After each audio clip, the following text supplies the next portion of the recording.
토요재단 우리가 함께 출애굽기 강의에 대해서 오랫동안 함께 말씀을 묵상하였습니다.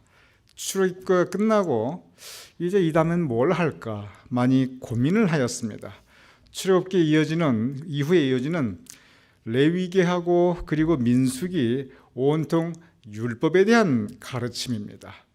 그리고 그 중에 율법은 참 이후에 신약, 다시 말해서 예수 그리스도의 한 대속의 은혜, 복음이 들어오신 이후에 그 이후에 다시 우리가 생각해 보아야 될 그러한 부분들도 있습니다. 그래서 민수기, 레위기에 있는 이 율법서를 어떻게 공부하면 좋을까? 적어도 구약의 가장 중요한 부분이라고 하는 이 모세오경을 한번 그래도 창세기도 끝났고 출애굽기도 끝났으니 율법에 대한 부분을 우리가 한 번은 다뤄야 될 텐데 생각을 하였습니다. 그래서 택한 것이 신명기입니다. 왜냐하면 신명기 말씀을 묵상해 보면 레위기하고 민수기에 나타나는 말씀이 많은 부분 반복되어 있습니다. 그래서 우리가 신명기를 묵상하며 공부하며 우리의 신앙생활에 적용할 때 구약을 관통하는 하나님의 가르침을 우리가 배우고 깨달을 수 있습니다. 그래서 오늘부터 이제 새해가 시작되고 새로운 이 토요 예배 주제로 신명기 그리고 신명기 신앙, 그래서 오늘 제목은 신명기 신앙으로 하였습니다. 왜냐하면 신명기에서 가르쳐주고 있는 믿음의 모습이 무엇인가,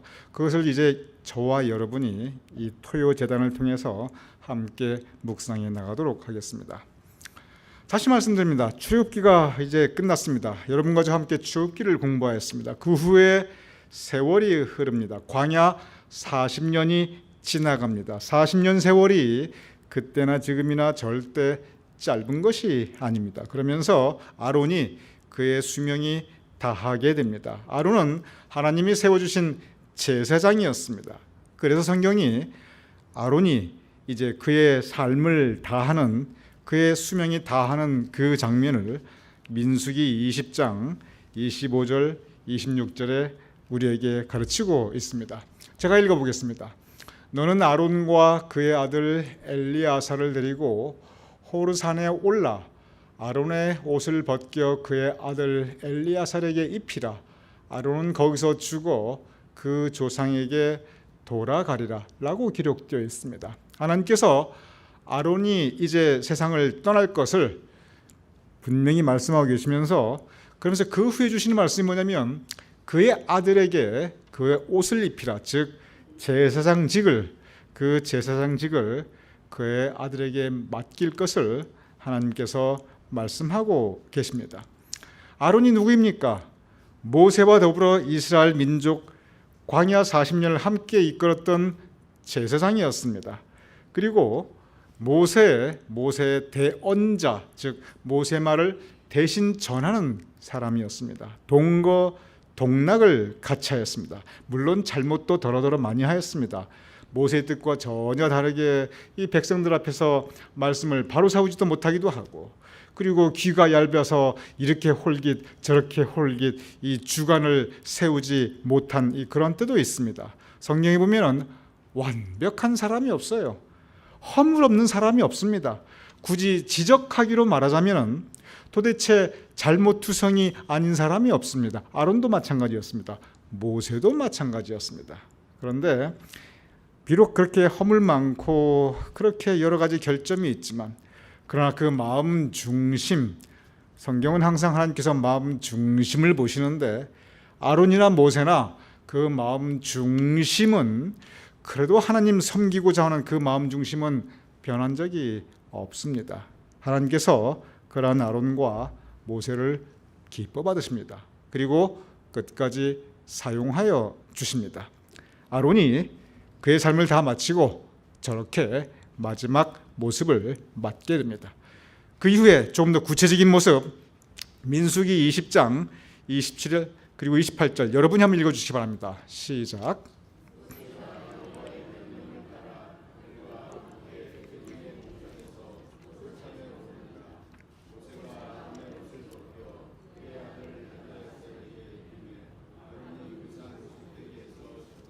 네, 감사합니다. 저는 이 말씀에서 마지막 숨을 거두는 그 아론의 마음을 생각해 봅니다. 같이 산까지 올라갔고, 그리고 그 모든 것을 이해하고 있는 것을 보면 아론의 의식이 멀쩡하였고, 그리고 건강도 아주 그렇게 나쁘지 않았던 것 같아요. 하나님께서 거두어 가신 것입니다. 정한 때 호련히 거두어 가신 거예요. 그러면 그의 갈 길 다 마치고 그의 삶을 하나님께서 거두실 때, 부르실 때 떠나는 저 아론의 마음이 어떠했을까? 제가 생각할 때 눈을 감는 아론의 마음 기뻤을 것입니다. 왜냐하면 달려갈 길 다 마치고 주어진 사명 감당하고, 물론 나 너무 잘했습니다, 공로로 따지면 이만큼 했습니다, 그거 아니에요. 아론도 허물 많고 잘못한 거 많이 있었어요. 그렇지만 최선을 다했고, 그리고 눈을 감을 때까지 하나님께서 사용하여 주셨고, 무엇보다 그의 아들에게 하나님께서 그 귀한 직임을 물려주십니다. 여한없이 하나님 일에 봉사하고, 그리고 살고, 광야에서 고생 많이 하였죠. 그렇지만 이제 가나안을 목전에 두고 그의 아들에게 제사장직을 물려주는 그 아론의 마음은 아마 기뻤을 거예요. 이 후회 없이 눈을 감는 아론을 모세가 곁에서 지켜보게 됩니다. 이제 모세만 남았습니다. 모세가 가나안에 들어가기 직전, 이 지금 신명기의 배경은 광야 생활이 다 끝난 부분이에요. 그 직전에 모세가 하나님께 한 가지 소원을 올려드립니다. 여러분, 이제 이 예배가 끝나면 우리 기도할 거예요. 여러분 각자 개인의 기도를 하나님께 올려드릴 것입니다. 그리고 성경에 보면은 신앙의 인물들의 그 개인 기도가 여기저기 참 많이 나와 있어요. 저는 그걸 굉장히 관심 있게 봅니다. 기도문이 그대로 적혀 있습니다. 모세가 간절한 어찌 생각하면 그 사람의 마지막 기도인데, 그 간절한 기도를 뭐라고 올려드렸냐면 신명기 3장, 이제 신명기 들어갑니다. 3장 23절 그리고 25절 우리 함께 읽어보겠습니다. 시작. 그때 내가 여호와께 간구하길, 여기서 나는 모세입니다. 자, 모세가 뭐라고 간구하였는가, 뭐라고 기도하였는가, 그 기도문을 보겠습니다. 시작. 구하옵나니 나를 건너가게 하사 요단 저쪽에 있는 아름다운 땅, 아름다운 산과 레바논을 보게 하옵소서. 나를 건너가게 하사, 저 요단강을 건너가면 가나안인데, 저기를 가려고 지금까지 이 40년을 고생했는데, 저기를 가려고 모세 애굽까지 가서 바로하고 대면하고 그 10가지 재앙, 그 모든 것을 다 지나고 그 고생 많고 천신만고 끝에 여기까지 왔는데, 그런데 모세가 저 강만 지나가면 가나안인데 구하옵나니 나를 건너가게 하사 저 땅을 보게 하옵소서. 저 기도하는 거 당연합니다. 저 기도 할 만합니다. 그리고 모세 저 요단강 건너가서 가나안 땅에 저 아름다운 삶을 한번 누려볼 만한, 어찌 생각하면 그럴 권리 있어요.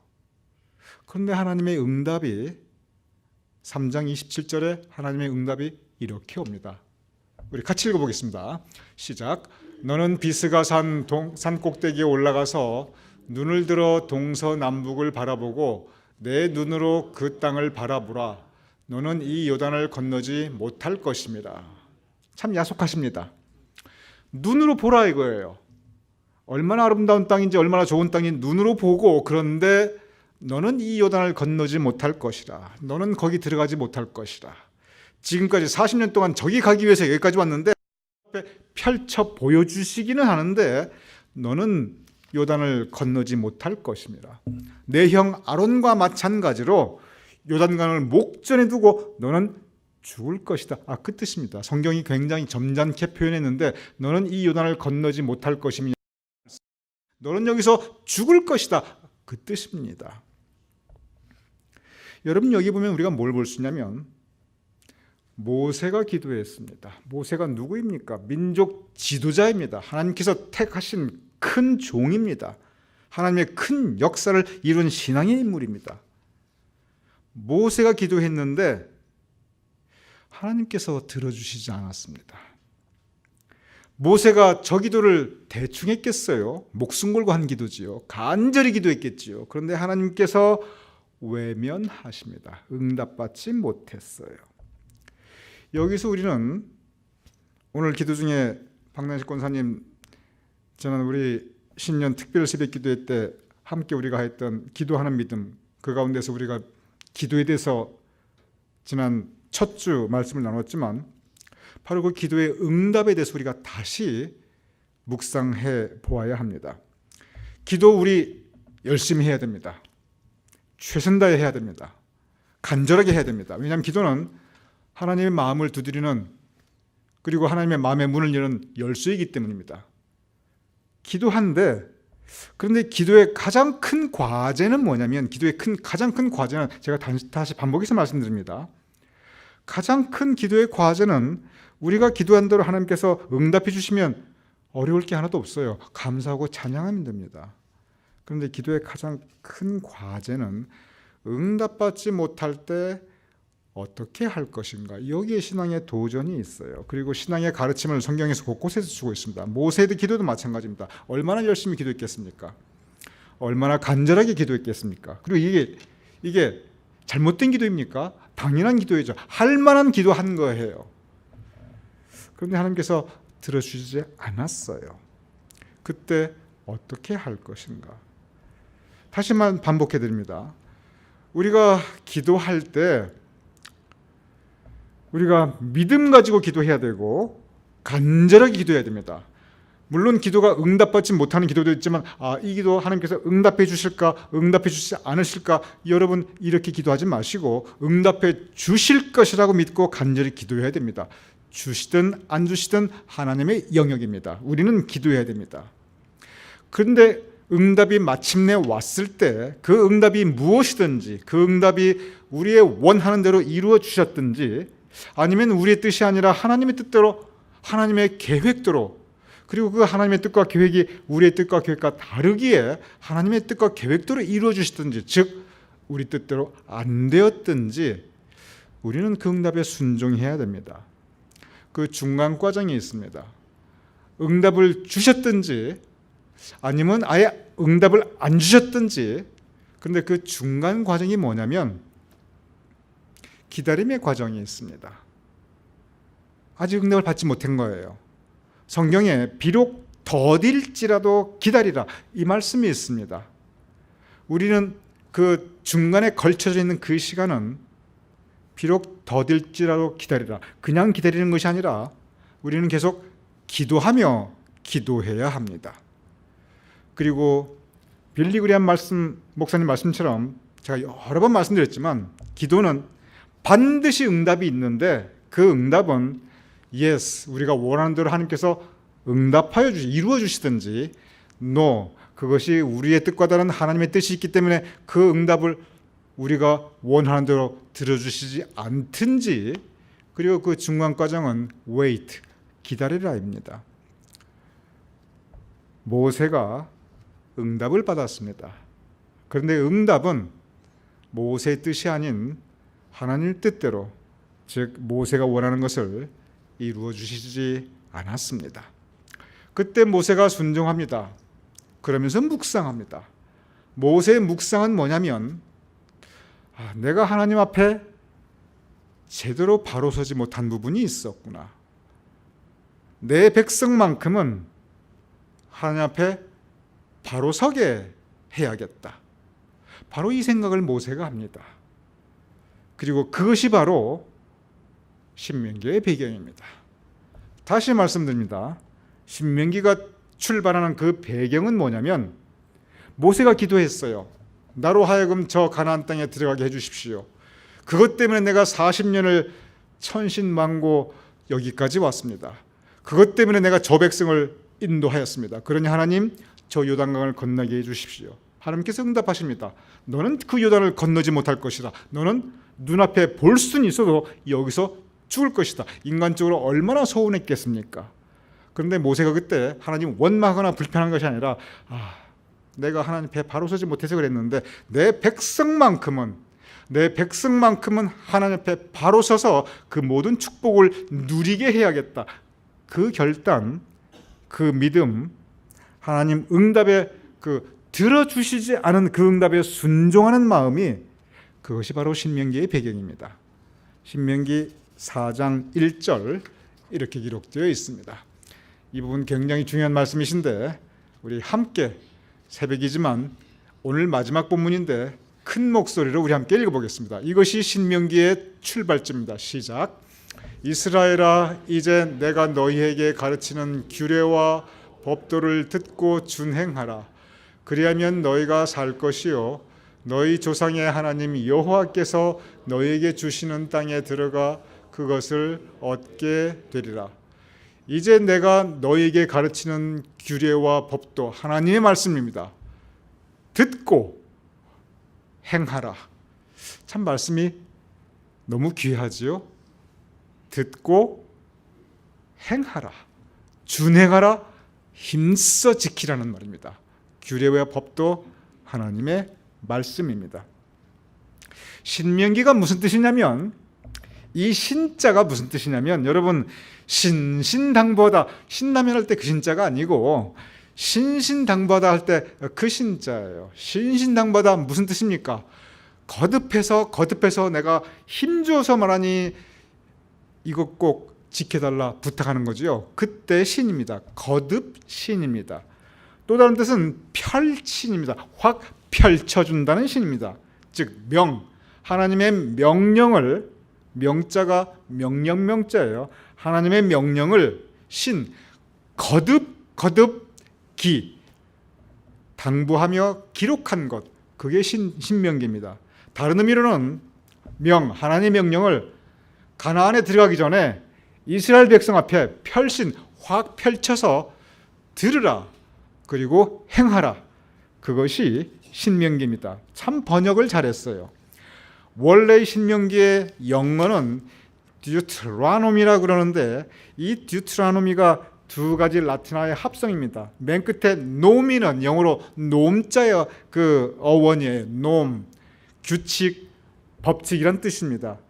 듀트라노스, 이것은 거듭, 세컨드, 반복하다, 두 번째, 그런 뜻입니다. 그래서 이 듀트라노미를 영어로, 원래는 이게 라틴어인데 이걸 영어로 그대로 번역하면 repeating the law, 아니면 second law, 그런 뜻이에요. 즉 법칙을, 규칙을, 그 놈을, 하나님의 말씀을 다시 반복하여 말씀한다, 두 번째 말씀한다, 그 뜻이에요.